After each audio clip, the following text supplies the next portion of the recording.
Audio 4। कहाँ से आता है ये प्राण? गायत्री में से आता है। गायत्री ने और क्या क्या दिया?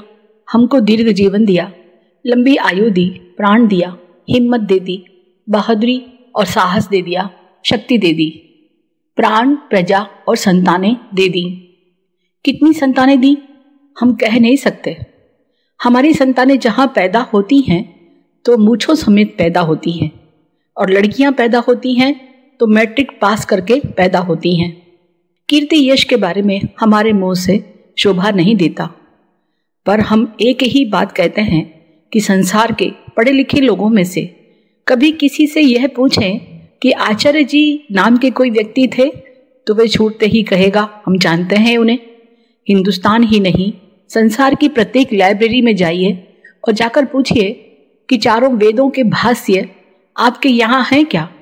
उत्तर हाँ में मिलेगा। नास्तिक देशों की बात मैं कहता हूँ, आप पूछिए क्यों साहब, इस नाम के व्यक्ति को आप जानते हैं? हमारा यश किसी सीमा में बंधा नहीं है, संप्रदाय में नहीं है, केवल हिंदू धर्म में नहीं है, वरन सारे विश्व में है। यह यश कहाँ से आ गया? यह बेटे गायत्री माता का दिया हुआ है। कीर्तिम द्रविणम धन। यही मत पूछिए कि हमारे पास कितना है। अभी पीछे वाली जमीन खरीदी है, और जब अगली बार बसंत पंचमी पर आप आएंगे तो यहाँ नगर बसा हुआ मिलेगा, महल दिखाई पड़ेगा। महाराज जी कहाँ से लाएंगे? आप हमसे मांगेंगे? नहीं बेटे, मैं तेरे सामने हाथ नहीं फैलाऊंगा। मैंने इंसान के सामने हाथ नहीं पसारा तो तुझसे क्या मांगूंगा? कहाँ से आएगा? बेटे कहीं से आएगा। जमीन फटेगी, आसमान से आएगा। कौन देगा? जिसके बारे में अथर्ववेद ने साक्षी देते हुए कहा है, कीर्तिम द्रविणम, धन देने वाली।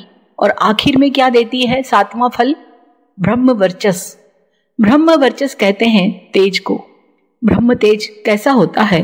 ब्रह्म तेज उसे कहते हैं जब विश्वामित्र और वशिष्ठ में संघर्ष हुआ, तब विश्वामित्र हार गए और अपना राज्य छोड़कर यह कहने लगे कि वशिष्ठ जितने शक्तिशाली हैं उतना ही शक्तिशाली बनकर मैं भी दिखाऊंगा। उन्होंने एक श्लोक कहा, धिक बलम क्षत्रिय बलम ब्रह्म तेजो बलम बलम, अर्थात ब्रह्म तेज ही बल है। ब्रह्म वर्चस माने ब्रह्म तेज। इसे ब्राह्मणत्व का तेज कहते हैं, आध्यात्मिक तेज कहते हैं, आत्मा की शक्ति का तेज कहते हैं। गायत्री का आखिरी फल, सातवां फल, ब्रह्म वर्चस होता है।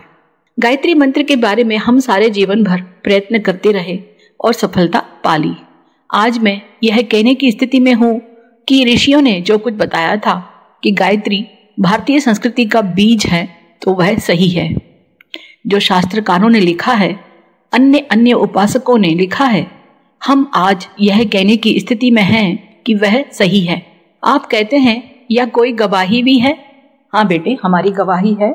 हमारी जिंदगी के प्रत्येक पन्ने को खोलते चले जाइए। वह एक गवाह के रूप में अपना बयान देगा और अपनी हिस्ट्री बताएगा। वह यह बताएगा कि गायत्री की उपासना करते हुए 55 साल में हमने यह पाया और यह किया। तो महाराज हमें भी मिल सकती है, इसीलिए तो तुम्हें बुलाया है। जो हमारे लिए संभव है वह आपके लिए भी है। गायत्री आपके ऊपर भी कृपा कर सकती है। सूरज के हम रिश्तेदार नहीं हैं और आपसे कोई बैर नहीं है। आप धूप में खड़े हो जाइए, सूरज की रोशनी आपको भी मिल सकती है और हमको भी। चंद्रमा की छाया में आप भी बैठ सकते हैं और हम भी। तो आपने कौन सी विधि से जप किया, कौन सी विधि से उपासना की? बेटे, हम यही बताने के लिए आज आपके सामने बैठे हैं कि किस विधि से किया। विधि नहीं, एक और बात पूछी जाए, क्या? विधा। विधि जो शरीर से और भक्तों की सहायता से हेरा फेरी से की जाती है। विधि में हाथ यों जोड़िए, चावल ऐसा नहीं यों रखिए, माला लकड़ी की हो या रुद्राक्ष की, दीपक कैसे रखें, यह सब क्या है? विधि है। कलेवर का नाम विधि है।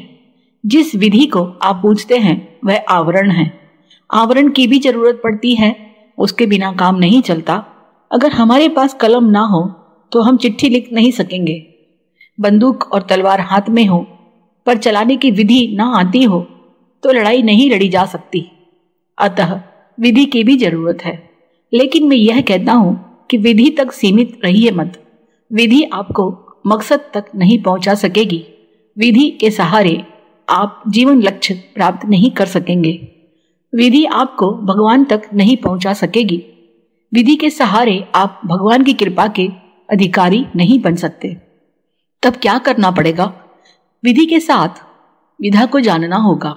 विधा मीन्स रीति, कायदा, कानून, नियम और मर्यादा। इसके बिना सफलता नहीं मिल सकती। ऋषियों ने गायत्री को त्रिपदा कहा है। इसके 3 आधार हैं: श्रद्धा, चरित्र निष्ठा और उदारता, जिसे संकीर्णता या कृपणता का त्याग भी कहते हैं।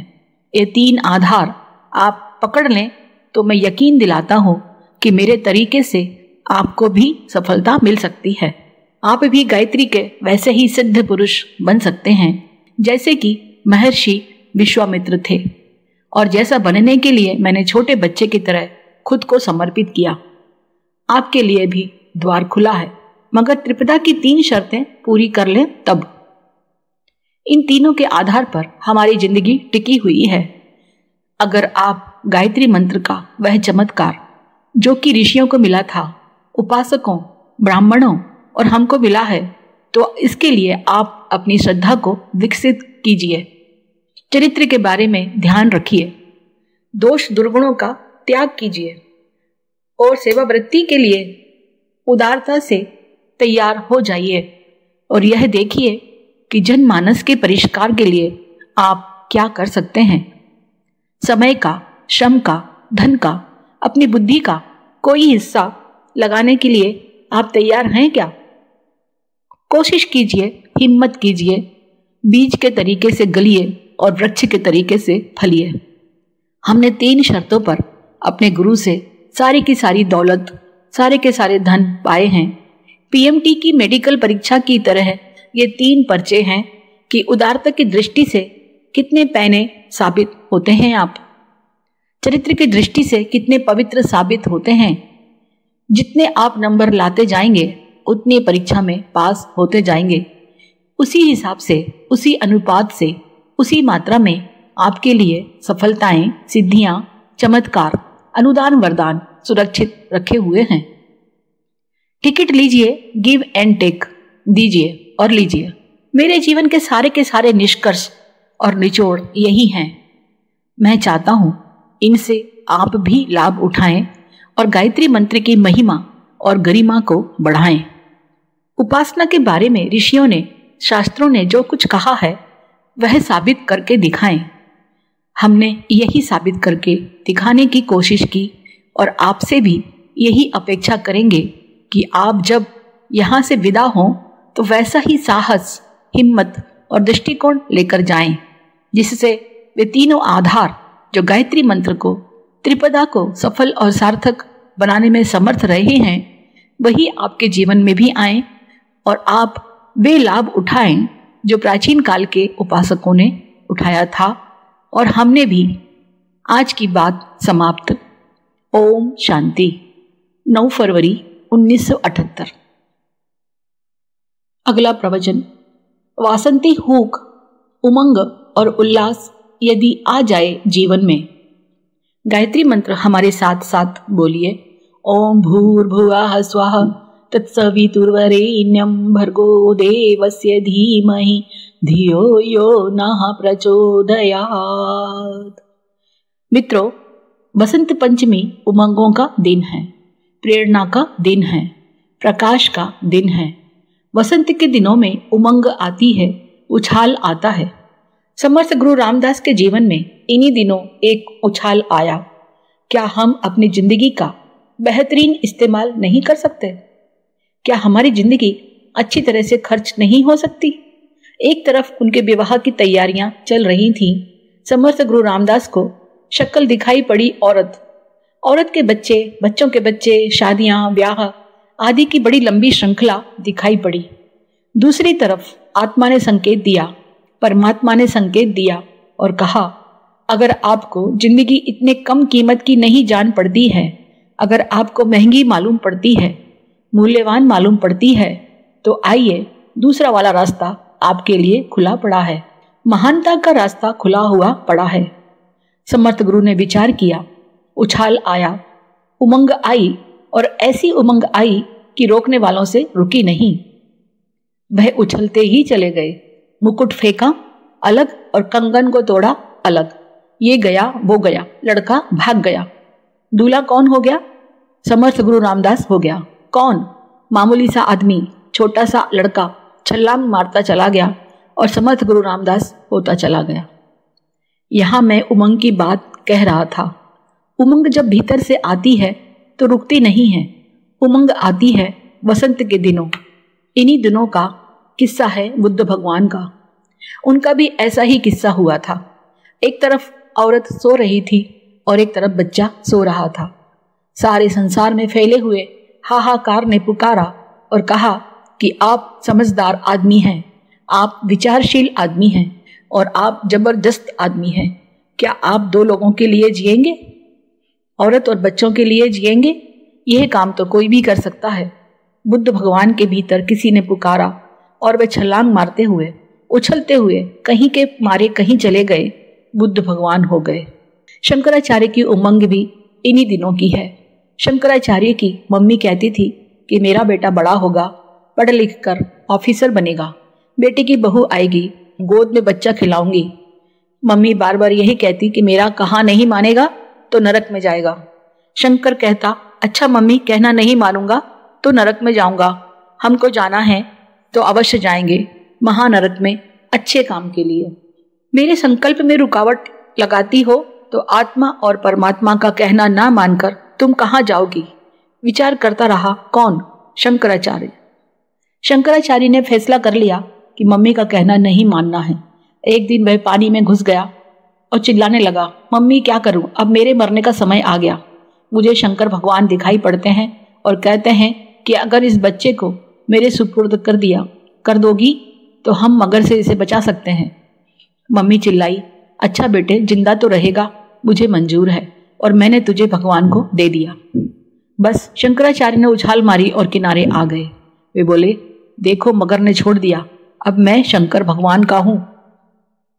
बहुत सी श्रृंखला मैंने देखी हैं, उसी श्रृंखला में एक और कड़ी शामिल हो जाती है बसंत पंचमी को। यही दिन थे 55 वर्ष पहले एक आया। कौन आया? मेरा सौभाग्य आया। वसंत पंचमी के दिन हर एक का सौभाग्य आता है, एक उमंग आती है, तरंग आती है। मेरे ऊपर भी एक तरंग आई सौभाग्य के दिन, मेरे गुरु के रूप में, मास्टर के रूप में। मेरा गुरु प्रकाश के रूप में आया। जब कोई महापुरुष आता है तो कुछ लेकर के आता है, कोई महाशक्ति आती है तो कुछ लेकर के आती है, बिना लिए नहीं आती। मेरा भी गुरु, मेरा भी बॉस, मेरा भी मास्टर और मेरा भी सौभाग्य इसी बसंत पंचमी के दिन आया था, जिसमें कि हम और आप मिल रहे हैं। मैं चाहता हूं कि जो सौभाग्य की धारा और लहर मेरे पास आई थी, काश आपके पास भी आ जाती तो आप धन्य हो जाते। जब आती है हुक, जब आती है उमंग, तो फिर क्या हो जाता है? रोकना मुश्किल हो जाता है और जो आग उठती है ऐसी तेजी से उठती है कि इंतजार नहीं करना पड़ता। जब वक्त आता है तो आंधी तूफान के तरीके से आता है। मेरी जिंदगी में भी आंधी तूफान के तरीके से वक्त आया।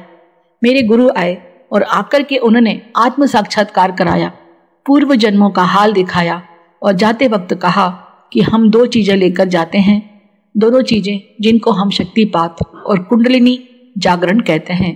दोनों की दोनों सेकंडों में पूरी हो गई और मैं कुछ से कुछ हो गया। मेरी आंखों में कुछ और चीज दिखाई पड़ने लगी। नशा पीकर आदमी को कुछ का कुछ दिखाई पड़ता है, ऐसे ही मुझे दुनिया किसी और तरीके से दिखाई पड़ने लगी। शक्तिपात कैसे कर दिया? शक्तिपात क्या होता है? शक्तिपात को मामूली समझते हैं कि गुरु की आंखों में से, शरीर में से बिजली के करंट आता है और चेले में बिजली छू जाती है और चेला कांप जाता है। वस्तुतः यह कोई शक्तिपात नहीं है और शारीरिक शक्तिपात से कोई बनता भी नहीं। शक्तिपात कहते हैं चेतना का शक्तिपात, चेतना में शक्ति उत्पन्न करने वाला। चेतना की शक्ति भावनाओं के रूप में, संवेदनाओं के रूप में दिखाई पड़ती है, शरीर में झटके नहीं मारती। इसका संबंध चेतना से है, हिम्मत से है। चेतना की उस शक्ति का ही नाम हिम्मत है जो सिद्धांतों को, आदर्शों को पकड़ने के लिए जीवन में काम आती है। इसके लिए ऐसी ताकत चाहिए जैसी कि मछली में होती है। मछली पानी की धारा को चीरती हुई, लहरों को फाड़ती हुई, उल्टी दिशा में छल छलाती हुई बढ़ती जाती है। यही चेतना की शक्ति है, यही ताकत है। आदर्शों को जीवन में उतारने में इतनी कमजोरियां आड़े आती हैं जिन्हें गिनाया नहीं जा सकता। लोभ की कमजोरी, मोह की कमजोरी, वातावरण की कमजोरी, पड़ोसी की कमजोरी, मित्रों की कमजोरी, इतनी लाखों कमजोरियां व्यक्ति के ऊपर छाई रहती हैं। इन सारी की सारी कमजोरियों को मछली के तरीके से चीरता हुआ जो आदमी आगे बढ़ सकता है, उसे मैं अध्यात्म दृष्टि से शक्तिवान कह सकता हूँ। मेरे गुरु ने मुझे इसी तरीके से शक्तिवान बनाया। 20 वर्ष की उम्र में तमाम प्रतिबंधों के बावजूद मैं घर से निकल गया और कांग्रेस में भर्ती हो गया। थोड़े दिनों तक उसी का काम करता रहा, फिर जेल चला गया। इसे कहते हैं हिम्मत और जुर्रत, जो सिद्धांतों के लिए, आदर्शों के लिए आदमी के अंदर एक जुनून पैदा करती है, सामर्थ्य पैदा करती है कि हम आदर्शवादी होकर जिएंगे। इसी का नाम शक्तिपात है। शक्तिपात कैसे होता है, इसका एक उदाहरण मीरा का है। वह घर में बैठी रोती रहती थी। घर वाले कहा करते थे कि तुम्हें हमारे खानदान की बात माननी पड़ेगी और तुम घर से बाहर नहीं आ सकती। मीरा ने गोस्वामी तुलसीदास को एक चिट्ठी लिखी कि इन परिस्थितियों में हम क्या कर सकते हैं। गोस्वामी जी ने कहा, परिस्थितियां तो ऐसी ही रहती हैं। दुनिया में परिस्थितियां किसी की नहीं बदलती। आदमी की मनस्थिति बदल दें तो परिस्थितियां बदल जाएंगी। चिट्ठी तो क्या, उन्होंने एक कविता लिखी मीरा को। जाके प्रिय न राम वैदेही, तजिए ताहि कोटि बैरी सम, यद्यपि परम सनेही। यह कविता नहीं, शक्तिपात था। शक्तिपात के सिद्धांतों को पक्का करने के लिए यह मुझे पसंद आती है और जब तब मेरा मन होता है उसे याद करता रहता हूँ और हिम्मत से, ताकत से भर जाता हूँ। मुझ में असीम शक्ति भरी हुई है। सिद्धांतों को पालने के लिए हमने सामने वाले विरोधियों, शंकराचार्यों, महामंडलेश्वरों और अपने नजदीक वाले मित्रों सभी का मुकाबला किया है। सोने की जंजीरों से टक्कर मारी है। जीवन पर्यंत अपने लिए, आपके लिए, समाज के लिए, सारे विश्व के लिए, महिलाओं के अधिकारों के लिए मैं अकेला ही टक्कर मारता चला गया। अनीति से संघर्ष करने के लिए युग निर्माण का, विचार क्रांति का सूत्रपात किया। इस मामले में हम राजपूत हैं। हमारे भीतर परशुराम के तरीके से रोम रोम में शौर्य और साहस भर दिया गया है। हम महामानव हैं। कौन कौन है बता नहीं सकते हम कौन हैं। ये सारी की सारी चीजें वहां से हुई जो मुझे गुरु ने शक्तिपात के रूप में दी, हिम्मत के रूप में दी। कुंडलिनी क्या होती है? कुंडलिनी हम करुणा को कहते हैं, विवेकशीलता को कहते हैं। करुणा उसे कहते हैं जिसमें दूसरों के दुख दर्द को देख करके आदमी रो पड़ता है। विवेक यह कहता है कि फैसला करने के लिए हमको ऊंचा आदमी होना चाहिए। कैसा विवेकशील होना चाहिए? जैसे जापान का गांधी कागाबा हुआ। उसने अपना संपूर्ण जीवन बीमार लोगों, पिछड़े लोगों, दरिद्रों और कोड़ियों की सेवा में लगा दिया। 24 घंटे उन्हीं लोगों के बीच वह काम में रहता। कौन कराता था उससे यह सब? करुणा कराती थी। इसी को हम कुंडलिनी कहते हैं, जो आदमी के भीतर हलचल पैदा कर देती है, रोमांच पैदा कर देती है, एक दर्द पैदा कर देती है। भगवान जब किसी इंसान के भीतर आता है तो एक दर्द के रूप में आता है, करुणा के रूप में आता है। भगवान मिट्टी का बना हुआ जड़ नहीं है, वह चेतन है और चेतना का कोई रूप नहीं हो सकता, कोई शक्ल नहीं हो सकती। ब्रह्म चेतन है और चेतन केवल संवेदना हो सकती है। और संवेदना कैसी हो सकती है? विवेकशीलता के रूप में और करुणा के रूप में आदर्श हमारे पास हो और वास्तविक हो तो उनके अंदर एक ऐसा मैग्नेट है जो इंसान की सहानुभूति, जनता का समर्थन और भगवान की सहायता, तीनों चीजें खींच कर लाता हुआ चला जाता है। ने दुखियारों की सेवा करनी शुरू कर दी तो उसको यह तीनों चीजें मिलती चली गईं। आदमी के भीतर जब करुणा जागृत होती है तो वह संत बन जाता है, ऋषि बन जाता है। हिंदुस्तान के ऋषियों का इतिहास ठीक ऐसा ही रहा है।